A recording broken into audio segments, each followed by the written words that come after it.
काय म्हणताय, बोला लवकर. एक सेकंड चेक आउटपुट क्या है? आउटपुट चेक करा. हेलो आउटपुट चेक करा. ग्रुप चेक करा. आउटपुट चेक करा.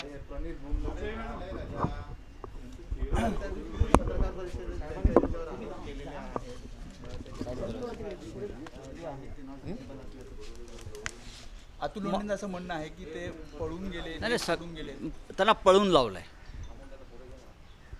इतका मोठा घोटाळा आहे. ह्या लोकांना विजय मल्ल्या, नीरव मोदी, मेहुल चोक्सी ह्यांच्याप्रमाणे महा-IT घोटाळ्यातले जे प्रमुख लोक आहेत मागच्या सरकारमधले, त्यांना पळून गेल्या काही दिवसापासून लावलं गेल्याची माझीही माहिती आहे. आता केंद्र सरकारकडे आम्ही विचारू, हे अमोल काळे, ढवंगाळे व इतर अँड अदर्स हे कुठे आहेत? 25,000 कोटीचा घोटाळा आहे. त्याचं मनी लॉन्ड्रिंग झालेलं आहे. मनी लॉन्ड्रिंग आम्ही बघू. आता ईडी जर ऐकत असेल, अगर ईडी सुन रही है तो मैं वापस बोल रहा हूँ कि 25,000 करोड़ का जो घोटाला महाराष्ट्र के महा-IT में हुआ है और उनके जो मुख्य आरोपी उसको भगाया गया देश से, जैसे विजय मल्ल्या गया है, नीरव मोदी, मेहुल चोक्सी और एंड अदर्स. ये अदर्स कौन है उसका खुलासा तो होगा, लेकिन भगाया गया उनको. नॉट रीचेबल है.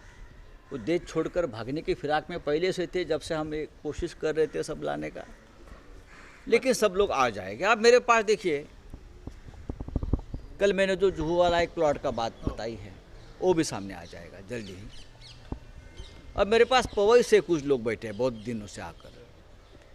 पवई से, पवई में ये जो किरीट सोमैया है दलाल, जिसके हाथ में चप्पल है, वो खुद की चप्पल से खुद को ही मारने वाला है. आणि महाराष्ट्राचे लोक त्याची धिंड काढतील एक दिवस. तो पुढे लोक मागे, तो पुढे लोक मागे, कपडे काढून त्याची धिंड काढणार आहे.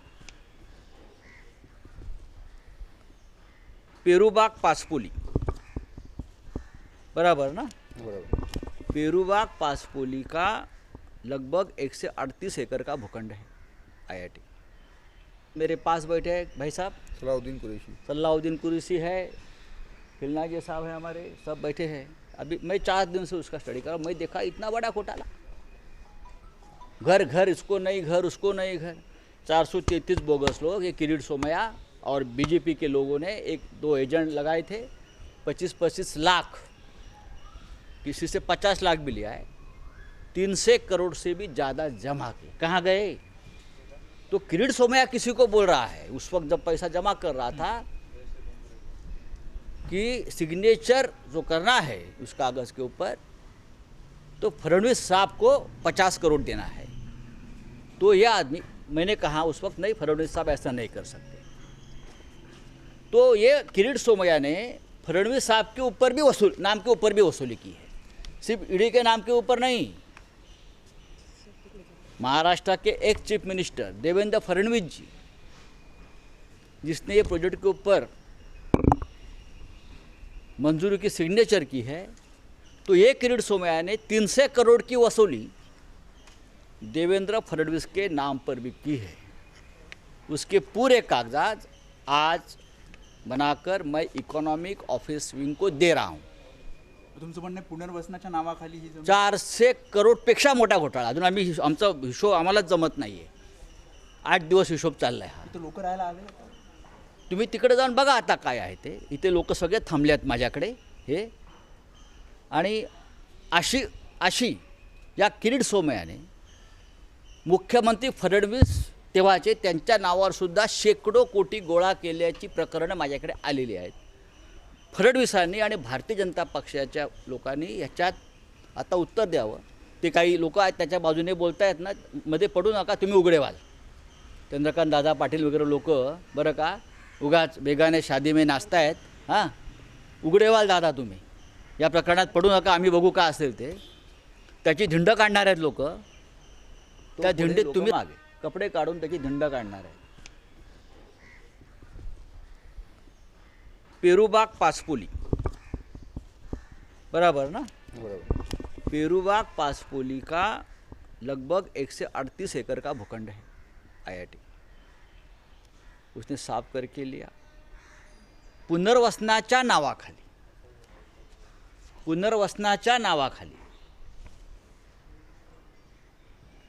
पुनर्वसनाच्या नावाखाली 433 लोक बोगस. कितना? 433. 433 बोगस लोगों को अंदर घुसाया, जिनका उसके ऊपर अधिकार नहीं है, लेकिन बाहर से घुसाया उनके एजेंटों ने. किरीट सोमैया के एजेंट है वहाँ. मेरे पास पूरे कागज़ है. ये लोग हैं विक्टिम्स, ओरिजिनल. उनको धमकाया गया और 433 लोग जो घुसाए बाहर से एजेंटों ने किरीट सोमैया के,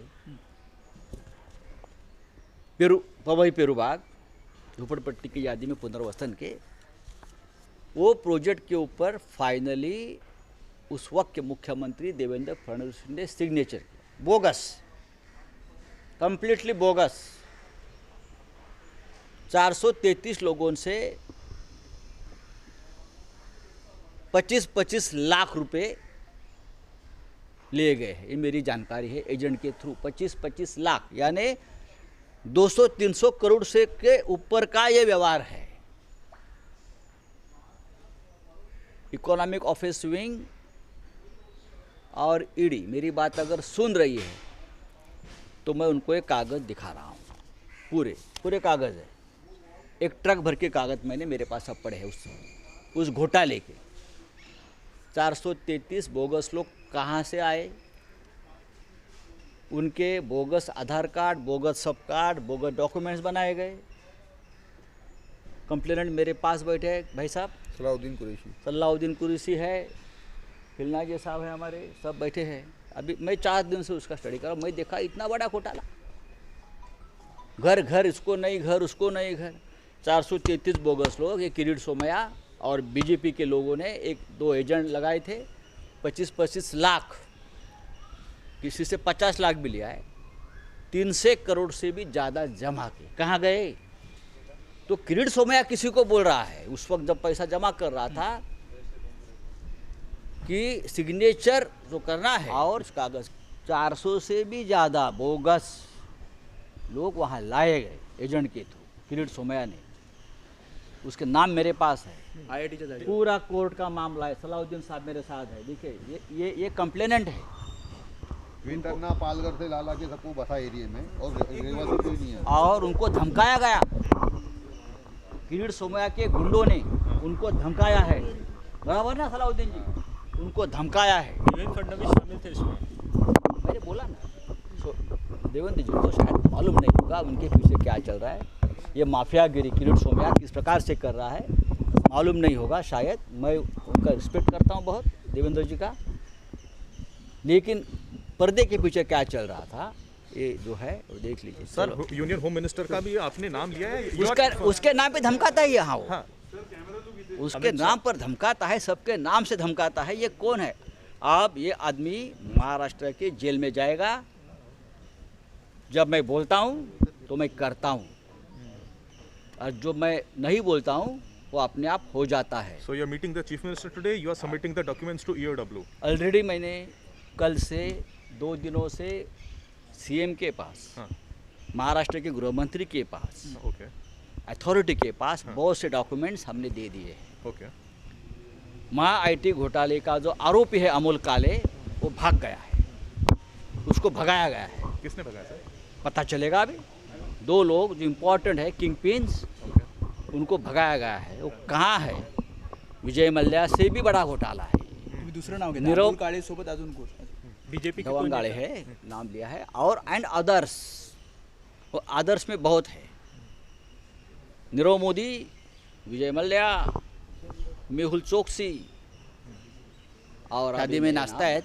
हां, उघडेवाल दादा तुम्ही या प्रकरणात पडू नका, आम्ही बघू का असेल ते. त्याची धिंड काढणार आहेत लोक. त्या धिंडीत तुम्ही सामील झालात तर लोक तुमचे कपडे काढतील आता. हा सगळ्यात मोठा पुनर्वसनाचा घोटाळा देवेंद्र फडणवीस यांच्या काळात किरीट सोमय्याच्या लिडरशिप खाली झालेला आहे. देवेंद्र फडणवीसच्या नावानं पैसे गोळा केलेले आहेत. मी तेव्हाही म्हणालो फडणवीसांच्याकडून हे असं काम होणार नाही, पण फडणवीसच्या नावानं कोट्यावधी रुपयाचा घोटाळा झालेला आहे आणि ज्यांना मूळ तिकडले लोक आहेत त्यांच्यावरती अन्याय झालेला आहे. हे 450 लोक कुठून आले, काय आले, कोणते एजंट फिरत होते, ही सगळी माहिती इकॉनॉमिक ऑफिस विंग. मी आत्ता मुख्यमंत्र्यांना भेटायला चाललो आहे या प्रकरणात. हे घेऊन मी आत्ता CM साहेबांना भेटतो आहे.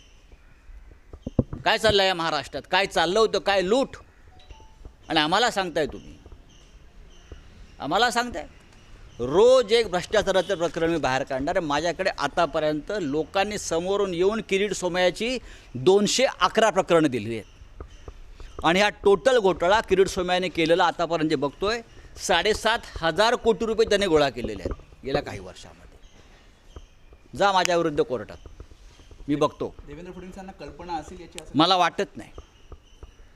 ही जसं ईडीच्या नावावरती वसुली चालू आहे, CBIच्या नावावरती वसुली या माणसाने केली. हा दलाल आहे, हा लफंग आणि चोर आहे. तशी त्यांनी दिल्लीतल्या काही मंत्र्यांच्या नावावर प्रमुख तीसुद्धा प्रकरणं मी काढतो आहे, देतो आहे. अमित शहांच्या नावावर धमक्या देऊन पैसे काढलेले आहेत.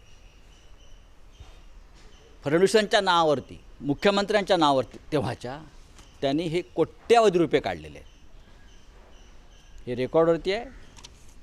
काय करायचं ते करा. सर आपके पास बैंक वापस बोलता हूँ मैं, उखड़ना है तो उखाड़ लो. चलो बाय. सर